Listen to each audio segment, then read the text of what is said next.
I've met you. You haven't, which is why I'm thrilled to meet you. We might be related, though, because my mother's maiden name is Cohen, and our ancestors were Shut the Russian front Jews. gate. Came during the Bolshevik Revolution. I'm sure that Cohen is like Escaped Smith the old or pogroms Jones, in the early 1900s. We've got Kim here. Yeah, we're related. That's it. Possibly. Kim Holcomb, King Cohen. TV, Seattle. Editor Stacy and producer Megan, you are their imaginary boyfriend, so they wanted to pass. They are my imaginary girlfriends. Hey. And I got a really good imagination. Hey, did I got any chapstick? Lip stuff? Let's talk anyway while it happens. Can we? This is I'm not great. going to waste This all is- these precious seconds. Thank you, I appreciate Let's start the it. timer now.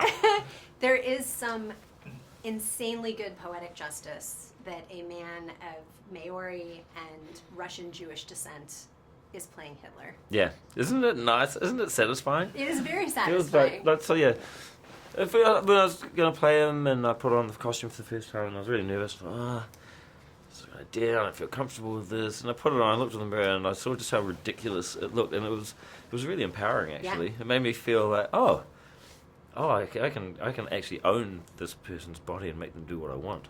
And there's something really cool about that. Yeah. This is through the lens of a 10-year-old, essentially. How do you tap into that? Do you remember what it was like to be 10? Do you use your girls' experiences to get a sense of that? Where does that come from?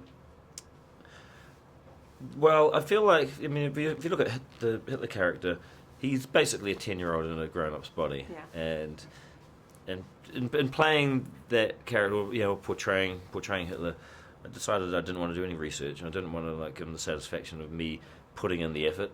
So I decided to make no effort. And I thought that would piss him off even more. And so basically I was like, I'm just going to make him even more of an idiot and basically a 10-year-old, you know, in a grown-up's body, which really is just me.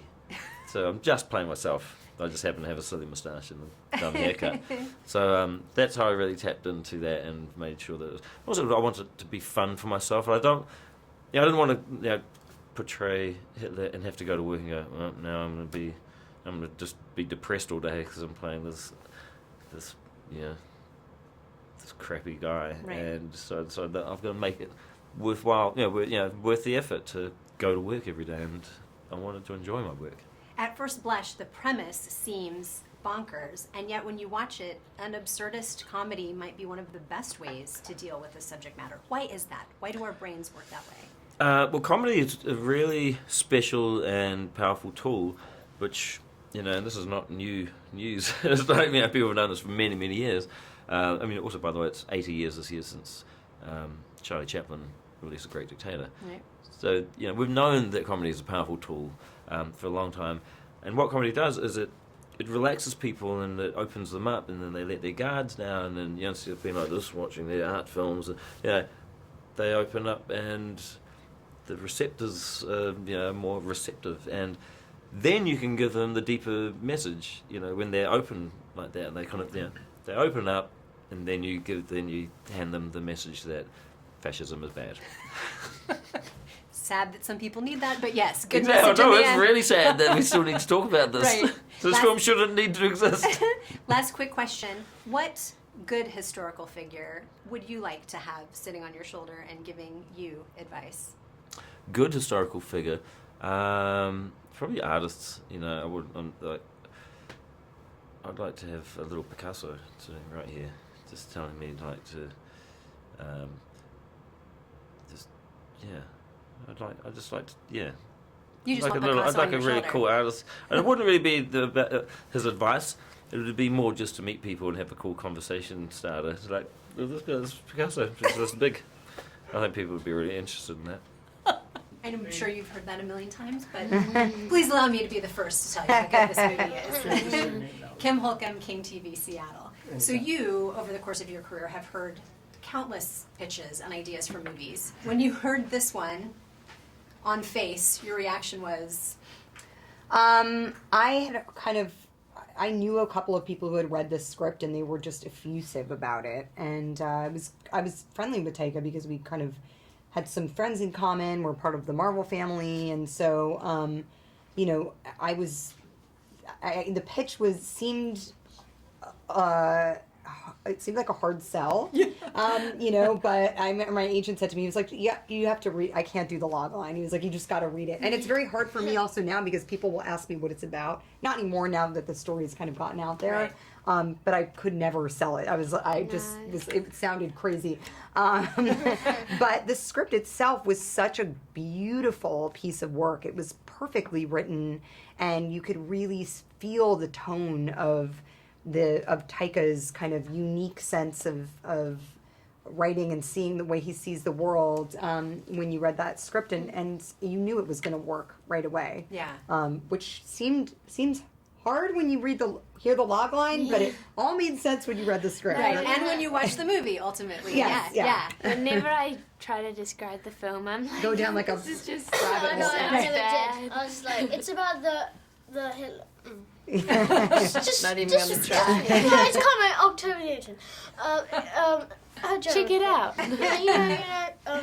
On that note, you probably more than anyone were directed by a guy wearing a Hitler costume. Tell me what that is like. Yeah, well, we all were wearing kind of stupid and horrendous uniforms, so we kind of felt the embarrassment, and it kind of had a weird vibe on you. We could all kind of relate. We could relate it to each other and relate it to us. But no, he knew that he was in the costume, obviously, and he always made it feel. He always knew that anything he'd say would have a more of a powerful and meaning to it, and he was very careful with it. And no, he was great. Yeah. I mean, sometimes it's weird because he's so nice. He'd be like hi, and he'd be like, You're Hitler. Yeah.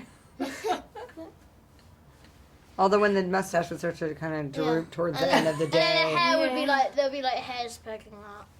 That would be helpful, right? Yeah. So this is your first major role in a film. I'm sure you learned a lot from working with your co-stars. What did you guys learn from working with Roman?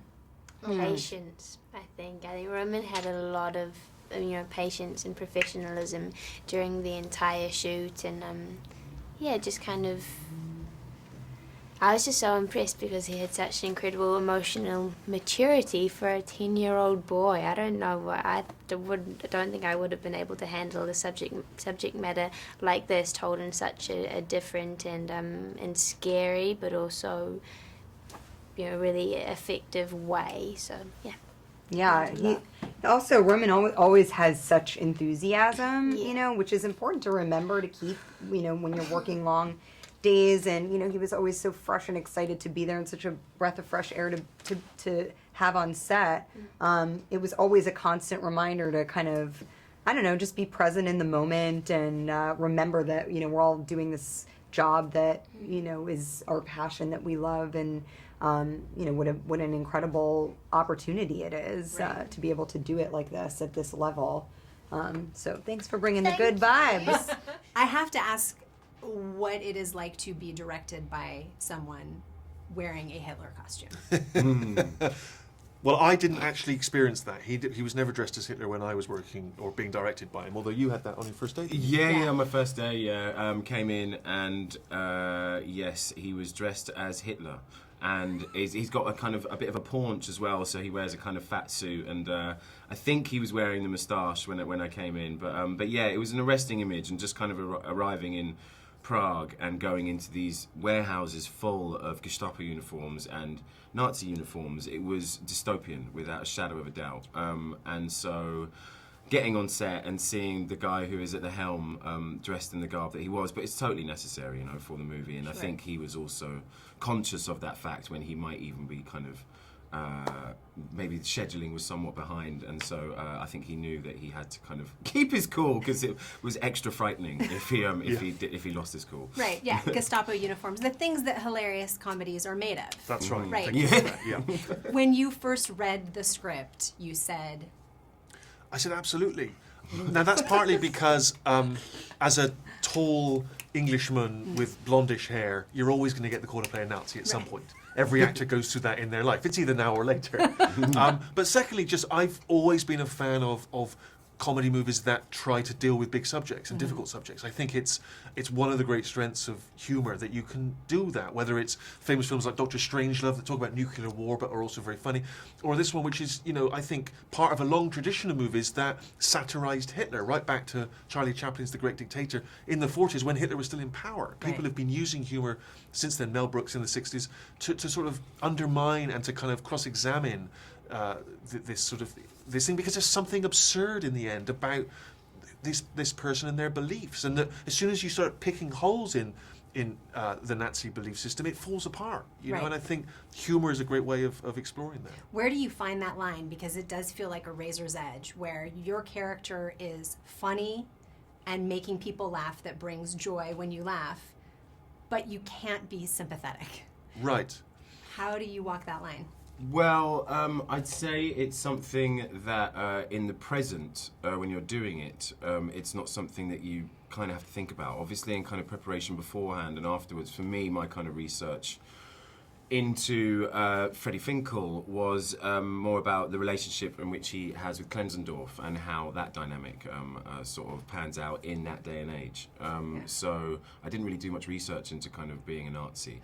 So it was really just kind of being in the hands of Taika. You kind of just have to trust in him and go with it. I think that's it. I think you sort of, within the moment, you're just trying to do what seems right in that scene, and then trusting that Taika will find the balance, in the editing room. And I think I was dazzled when I saw the finished film, because I did not expect to start laughing and by the end be in tears, which is a really tall order, and it's very difficult needle to thread, in a film like this. And I think he does it sort of really well. Yeah, I did not expect to cry in this movie for sure. Last question, what historical figure do you think would make a beneficial imaginary friend in your life to give you advice when you need it?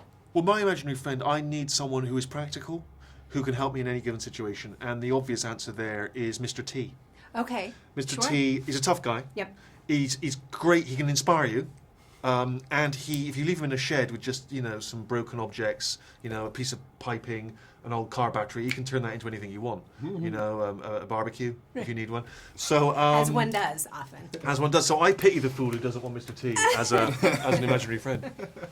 I would go Bobby Robson. You won't know who he is, but he's maybe you do actually. Maybe you do know who Bobby Robson is. He's a soccer manager. Okay. But he's like everyone's sort of best granddad you could ever think of. So that would be. Oh, that sounds kind of creepy now, doesn't it? But yes. You want an imaginary granddad? I want an imaginary granddad. Yes. Oh God. There we go. And great interview.